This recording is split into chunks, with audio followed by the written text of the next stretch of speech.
there's a way to support each other spiritually, and there are different seasons in time, but there's always the same, I think, strong commitment to something. That is, we pay attention to each other. There's a togetherness, there's an awareness.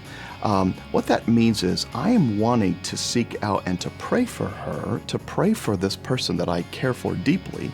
In order to do that, I have to know her. I have to talk to her. I have to ask her.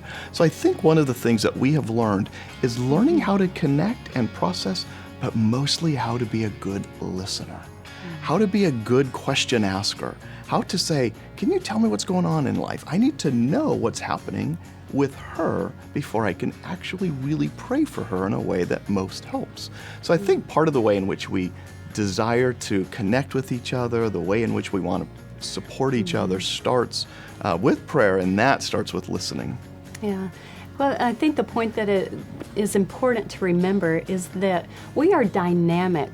As humans, we're always growing, we're maturing, we're changing. Different circumstances in life come up and we react to them in different ways. And so the danger comes in assuming that you already know your spouse, you already know what he's struggling with, you already know what her issues are. And so when we assume, we fail to be curious. And we need to be curious because we grow and change. And what was true of Chris a year ago or even last month may not be true of him today in terms of the things that he would ask me to pray for.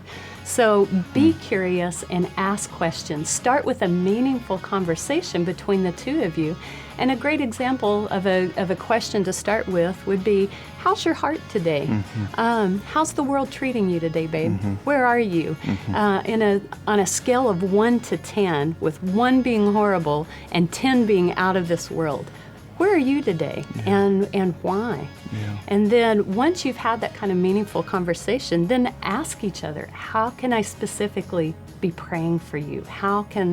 What can I be praying for you? And then asking the Lord, how can I best pray for Chris? Because that's a perfect place to start. He knows things that I am not even picking up here. I think the principle, too, is this common way of approaching another person by saying it's better to be interested than interesting. And so too many times people want to be interesting or they want to be understood, but to try and work at to be interested and to trying to work at to be understanding is deeply powerful. There's a verse in Isaiah that talked about, in Isaiah 43, that says, do not call to mind the former things or ponder the things of the past. Behold, I will do something new.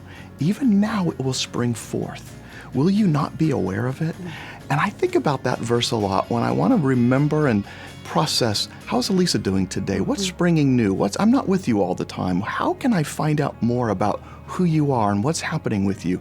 And that requires me to put on my best, being interested, paying attention, and listening. Then I get some insight into your heart, your soul, and that's when prayer comes in, right? When I know another person, I can pray for them intimately and deeply because I'm aware, and that's where God meets us, in that innermost sanctified place of connection. That's really a cool place of being together and knowing and connecting. And thirdly, after you've had that meaningful conversation, after you've asked them, how can I specifically be praying for you? And you've asked the Lord, how can I be praying for my spouse? Then thirdly, follow through. Boy, you want to be that faithful prayer warrior for your spouse. You want to be hitting your knees for your spouse and praying for them expectantly and fervently. And then fourthly, when you pray, you want to be sure that you follow up with your spouse. Remember that prayer request they gave you last week? Don't forget to ask, hey, how's that issue going? I've been praying for you. Text them throughout the day and say, hey, I know you had that big meeting today, and I've been praying for you. I haven't, and what that communicates is that I haven't forgotten you. I didn't just ask and it faded away, but you are important to me. I value you, and what concerns you, what burdens your heart, burdens mine. And we're going to do this together as a team. We are prayer advocates for each other. And when you pray for somebody, you really begin to love them in a deeper, more profound way. Yeah, it's about abiding, right? Abiding together, knowing together, and that profound sharing of time means that we live in a world and we inhabit a world that God asked us to do something together, and that is to be a couple, to ultimately bring Him glory, to bring Him joy.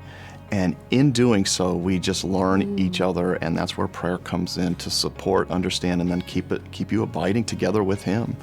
It's pretty cool. When you follow those four steps, then you really are keyed into each other's world. You have an idea of each other's inner world in a more intimate way, and that keeps you connected emotionally and spiritually. Yeah.